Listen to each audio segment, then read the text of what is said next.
What's up, beer drinkers? How y'all doing this week? Oh, we got a great show for you this week. I'm by myself, actually. So I have a great solo show for you this week. And this week I have a treat from our friends up at Brewery Ommegang. And then I got a couple news stories. And after that, then I'll rate my beer. And then got a little, couple little things on the backside for Drunken Shenanigans. So let's start with some beer, shall we? Sure. So today I have in front of me from our good friends up at Ommegang Brewery, it's Brewery Ommegang out of Cooperstown, New York. I have their All Hallows Treat Imperial Chocolate Peanut Butter Stout. This is a little nod because, Halloween was we just passed Halloween. We're now in November, and I thought it'd be kind of funny. Instead of doing a no nut November, I'm doing an all nut November. Yeah, that's great. Not, busting a nut all November. You know what would impress me?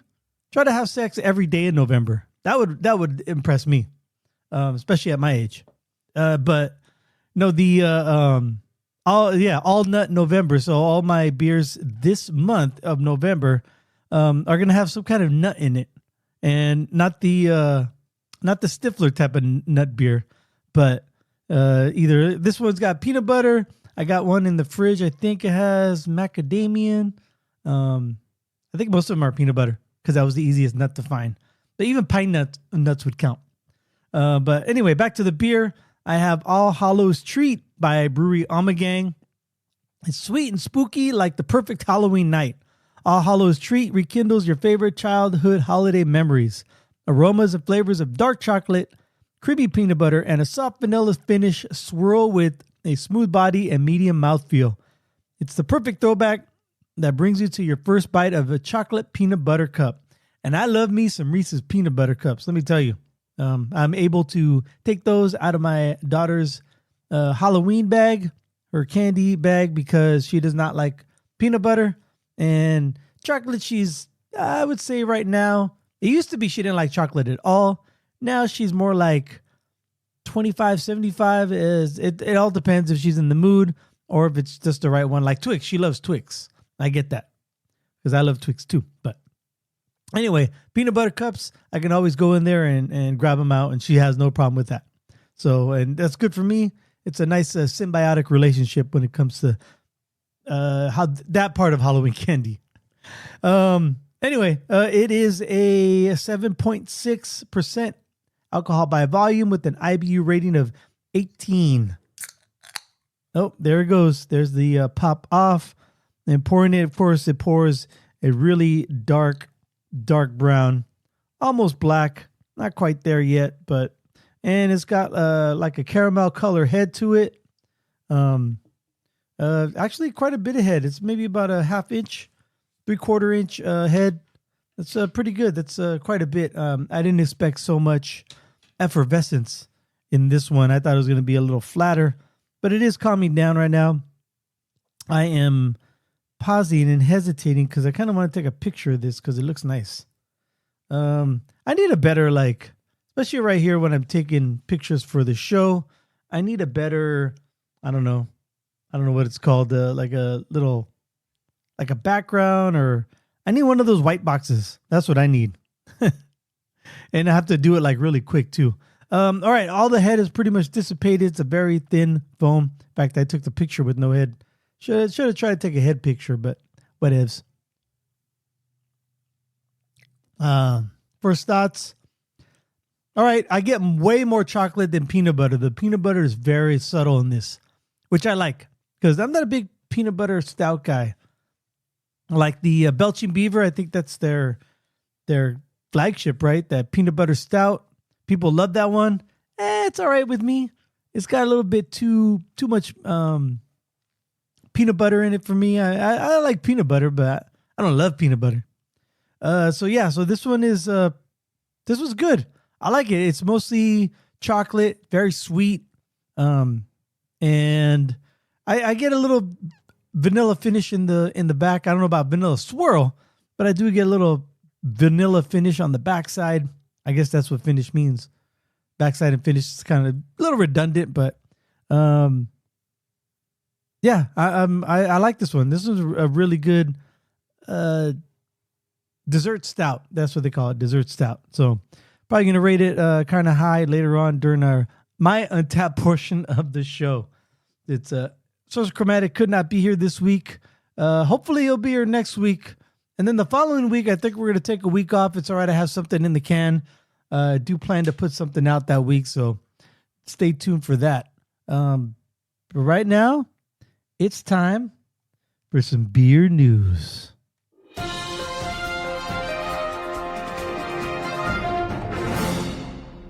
All right. Excuse me. So today, let me see here. Gotta scroll through my news here. All right, this comes to us from the Failing Independent. Popular beer to reduce alcohol percentage in response to slump in sales. Heineken UK is cutting the strength of its Foster's Lager, a decision aimed at leveraging duty savings on weaker beers. A popular brew's alcohol content will decrease from the popular beer's alcohol content will decrease from 3.7% to 3.4% starting in February. The brewer stated that this move would allow customers to benefit from more competitive pricing as inflationary pressures continue to affect the wider market. That is true, and people do seem to be, not people as far as beer drinkers. I think what I'm trying to say is the low alcohol to low alcohol little segment of the industry is growing. It's one of the fastest growing segments in the industry, so you cannot deny that or ignore that. But 3.7 to 3.4, it's not that much. I wonder how much. Now, I'm sure they're going to do everything they can to keep the taste from differing, but it's going to be a little bit.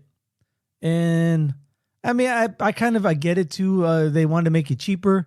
And if they take some ingredients away, it is going to lower the ABV, especially the malt. And if they lower the ABV and they take the ingredients away, it's going to cost less. And then they don't have to raise prices. Bet you'll still cost the same. They just won't have to increase the prices as much. I'll go on. It added, this follows the introduction of differential duty rates by the UK government, which encouraged brewers to innovate at lower ABV rates in support of customers wanting to moderate their alcohol consumption. Heineken also noted the change would support pubs and retailers with a competitively priced classic lager.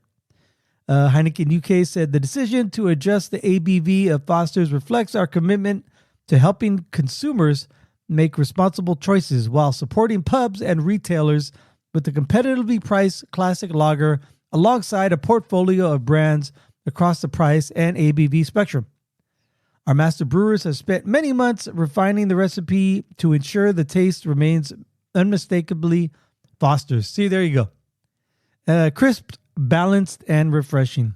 I don't know about crisp, balanced, and maybe crisp, but balanced and refreshing, I beg to differ. But I digress. Let me see. Go back here. Off-trade sales of Foster's fell by 13.7% to 252.8 million pounds in the year to April, according to NIQ data. Number of products have been reformulated since the introduction of new duty savings on beers with an ABV of 3.4% or below in August 2023, including Carlsberg Pilsner, Coors Light, and Grolsch. Last month, beer and cider maker C&C Group said it expected challenging economic conditions to persist as rising cost of living weighs on consumers. The company added that volumes have dropped in many product categories as fragile consumer sentiment has caused many Britons to curb spending on visits to pubs and restaurants. So yeah, I mean, times is tough, man, all over. Even here in the U.S., times are getting hard. I don't go to as many breweries as I used to. I don't buy as much craft beer as I used to. I still do. And I primarily, yeah, I would say 95% of my beer purchases are craft beer, with 80% of those being local. But I just don't buy as much. Like instead of buying like, you know, 12 to 16 singles of something, I'll buy instead like 8 to 10 singles over at my local craft beer market. So, I got to say, pinch every penny, especially with the end of the week or the end of the year, that I got coming up. Got to save. Save. All right. Moving along to the next story. This was a little bit more fun. It's about hops. I heard they recently added more hops. This comes to us from the Failing Food and Wine. These are the new hops to look for on your next can of beer or in your next can of beer. Come on, Food and Wine. Food and Wine. Let's tighten the ship there. Let me see here. Here we go. Water is the most important. Thank you for starting that out that way. Appreciate that. 4 hops are named, however, and when they are still in trials and just part of small acreages on farms, they are given group and number distinctions. This can include HBC, I've seen that before, which stands for Hop Breeding Company, or HQG, which stands for Hop Quality Group, which are partnerships between farms, the USDA, hop communities, and others. Sometimes it is a company name like Hopsteiner or HS. Let's see. Hop harvest occurs in the United States in late August and early September. During this period, the hop growers are collecting experimental varieties, processing them, and getting them into the hands of brewers and around the country for small trial brews. The hop companies are looking for feedback on aromatics, efficiency, and whether a still unnamed hop has the juice to go from trial to the main stage. The standout hops of 2025. Following this year's harvest, hop growers in the Pacific Northwest offered some insight to this year's crop, what they're hearing from brewers about recently commercialized varieties and the ones still in trial. For us, the standout is HQG4, the first soon-to-be released public hop from the Hop Quality Group and USDA partnership, says Christy Clare of Crosby Hops in Oregon. We showcased it during selection this year, and the feedback was overwhelmingly positive. With this high thiol profile, HQG4 produces beers that are both complex and intensely flavorful. For a long while, hops were prized for alpha acids, which provide bitterness. In small doses, these are prized in lagers. In larger amounts, they are a hallmark in West Coast IPAs. Over the last decade, as hazy IPAs have become popular, brewers have been seeking out hops that rely less on bitterness and more on aromas and flavors. These include tropical aromas like pineapple, mango, guava, and fruit notes like blueberry, peach, and strawberry. Hopsteiner has been pushing 2 of its new varieties, Allura or HS 17701, which has flavors of peach, apricot, sweet melon, and yuzu fruit. Ooh, that one sounds good to me already. Allura, I got to remember that. Allura. And Erebus HS 16660, which features blueberry, citrus, candied fruit, and floral rose.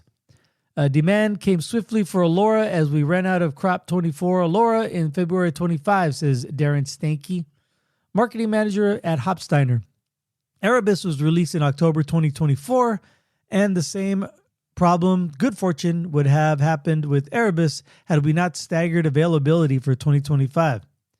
John I. Haas, a company of farmers, hop breeders, scientists, researchers, brewers, and beer lovers, has been big on several new varieties, including Dulcita, formerly known as HBC 1019, and they've been described as bringing uniquely vivid layers of peach rings, caramelized pineapple, ripe orange, and creamy undertones evoking tropical daiquiris and dark rum.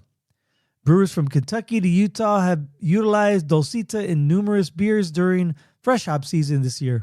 Seattle's Holy Mountain Brewing used Dulcita in its seasonal IPA.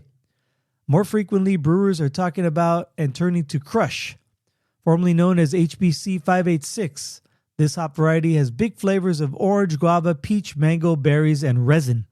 Several brewers are embracing the new go-to third leg of a Citra Mosaic Crush trio, says Jeremy Ranganese of Haas. Down under, Hop Productions Australia is looking to HPA 033 for possibly commercialization. With flavors of marmalade and mango, the company says it has been brewing trials since 2012 and is well suited for hazy IPAs. So there you go. There's a bunch of new hops that have already been out, and they're probably growing more for this year's 2025 season. Man, I want to really try that Alora, the Arabis. Shit, I want to try them all, to be honest. Dulcita. Give me some Dulcita. Yeah, I do love an IPA. It seems like they're brewing more or growing these for hazies, but I don't know. Maybe you could throw one of those in a West Coast for me, please. Somebody out there. All right, that is it for the beer news. All right, so no cold brew list this week. The cold brew list coming up is going to be Coach's Corner. I think it's the third installment of Coach's Corner. I think so. Or maybe it's the second. Yeah, I mean, it might as well be the third. But yeah, we have a new contestant too. Brian Dable from the former head coach of the New York Giants. He got let go this past week, and the interim coach is Mike Kafka. I wish I knew a little bit more about Kafka, the philosopher to make author to make a philosophical joke, but oh well. Looks like he came up through he played ball in college and a little bit. He played a couple years on the Eagles, bounced around some practice squads, made the Buccaneers team in 2014 and the Vikings in 2015, bounced around a practice squad for a while, but then he got on with the Chiefs in 2017, and he went up through the organization, the offensive quality control coach, quarterbacks coach, and passing game coordinator, offensive coordinator with the Giants, and now he is the interim head coach. So he's got some Andy Reid pedigree in him. So we'll see how he does. I'm sure. I mean, it sucks. He's out like Neighbors is out and Scadaboo is out and Dart is hurt. He's got Jameis Winston. So I don't expect a lot from the Giants this year, let alone Mike Kafka. But hey, this is a nice. It looks good on his resume. So he could start interviewing for head coaching jobs because he has the gig now. But so we'll circle back around next week with our Coach's Corner. So I guess it's time to rate my beer right now on Untappd. Let me just search it up while I take another swig. Oh man, it's really good. I can barely taste the peanut butter. I'm the only reason I know it's in there is because they told me. Let me see here. This sounds familiar. Hope I didn't have it. No, we have had it. You know, Sorcerer Chromatic probably had it. I didn't have it. I wouldn't choose this one. He would though. This is something he would choose. So what he rated it a 4. I am inclined to agree. I'm thinking I'm gonna get a 3.75 though. I'm not, like I told you when I first poured it, it had a lot of foam on it. So I think it's just too bright for me. Maybe that has to do with they want to cut some of the sweetness out of it, and so that's why they probably threw some CO2 in there to cut the sweetness. That's my only. That's the only reason I could think of why they would add so much CO2, and it kind of did its job. But I kind of wanted it a little bit sweeter, so because there is a CO2 type of bitterness in the far finish, in the way after finish. So I'm gonna give it 3.75. Right now has an overall rating of, let's see, I have to exit out of there, 3.90. So we're not that far off. and 5 of her friends have rated it for an average of 3.89. Nico B, he rated it back in March. He got it in March. Those are the 2024 version. Gave it a 3.9.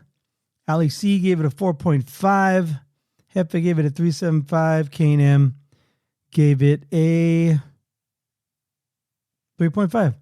When did Sorcerer Chromatic drink this one?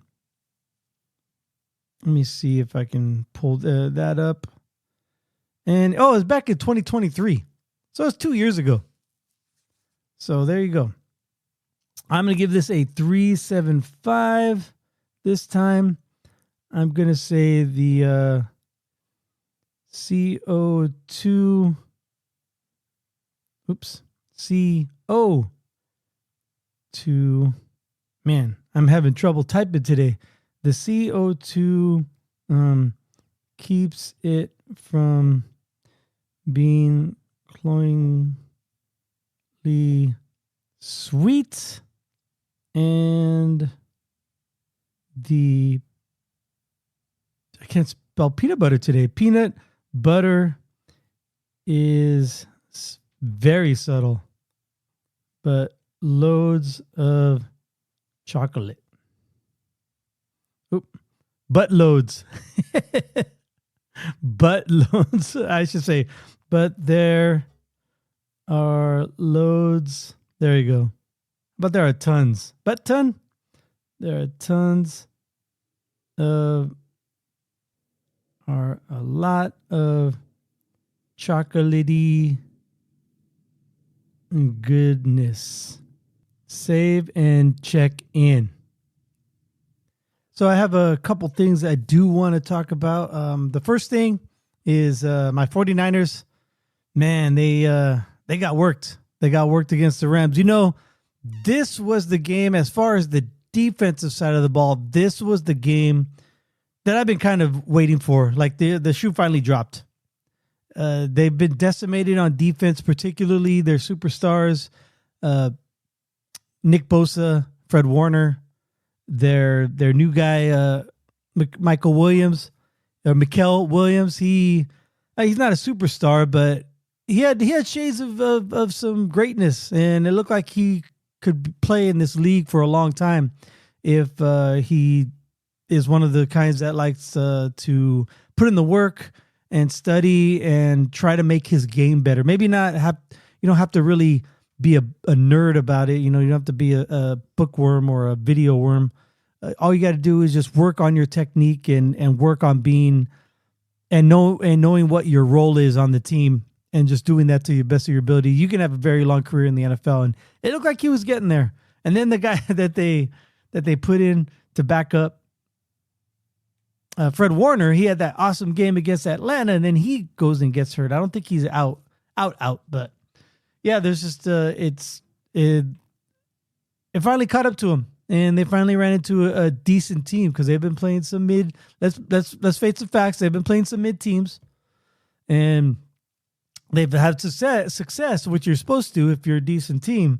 But yeah, they just finally ran into a really good team with the Rams. They have a good offense, a decent defense, and you know they kind of held in. When it was 21-7 and they had the ball, I thought, okay, they got a puncher's chance. They can get back. Maybe Shanahan's got a trick up his sleeve that he could put one over on old McVay, but nope, not this time. So not too surprised. Little hurt about what the score was, but it is what it is. Upward and onward, as they say. And now the 49ers are here in my backyard of Arizona to play the Cardinals. And man, they look like such a better team with Jacoby Brissett under center.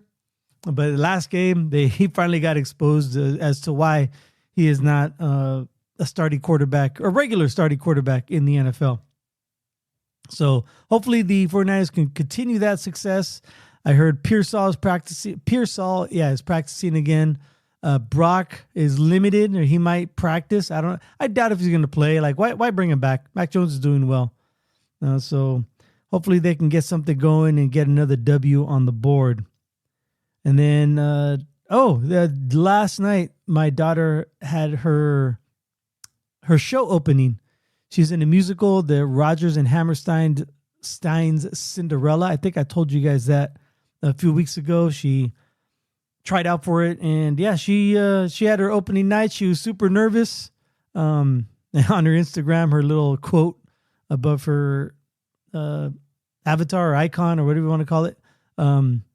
She said, low-key scared right now. But, she, of course, so is everyone. Everyone's nervous on the first night. And, yeah, it was the show was great. I got to say, the girl who played Cinderella and the girl who played the fairy godmother, man, they could flat out sing. They were really good. And, I don't want to talk ill about the male side. I would say the henchman or the right-hand man and the town crier, for lack of a better term, they were really good. Let's just say the male lead reminded me of Kip from Napoleon Dynamite. And that's all I'm going to say. But it was overall a good show. My daughter got to showcase a couple of her dance moves during one of the big dance numbers. She got to do a cartwheel and a kick up, I think it's called. And see what else. Oh, and then during one of the stepsisters solos, she was going back and forth doing a call and response with a couple of the ensemble cast members, and my daughter was one of them. So yeah, that was kind of fun. It was kind of cool. Very proud of her, and I hope nothing but the best for her theater career in high school, even though I think she's going to take the next one off because she's getting burned out between theater and choir and dance, and then outside of school, dance and karate. So I think she wants to take a break.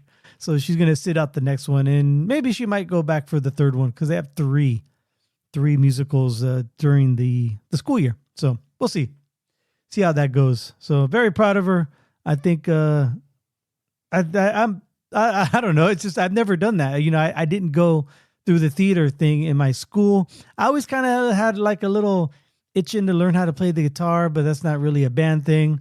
I always kind of liked to sing, even though during high school I could not sing. I barely sing now. And so, yeah, I think, that might have been kind of fun. That would have been fun, but I was more of a sports guy. So I played sports, and, I just, I never went the music route or the theater route. So I don't know what it's like. And I can only imagine from, just being on this earth for so long and listening to interviews and hearing people talk about, I had friends who were in theater and stuff like that and band, and listening to them talk about it. And I can only, try to empathize a little bit on what that's like, what the nerves are like.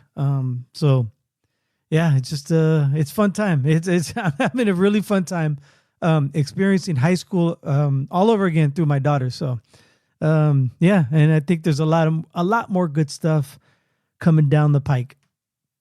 Is it pipe or pike? Anyway, in the future. All right. So that's all I have this week, for Cold Brew Podcast. Hopefully Sorcerer Chromatic will grace us with his dulcet tones next week. And then the following week, we're going to take the week off. And like I said, I have something in the can for you guys, so you guys won't be left hanging out in the breeze. Thank you for downloading yet again another Cold Brew Podcast. I am Greg. And on behalf of Sorcerer Chromatic, we'd like to wish you cheers. Until next time.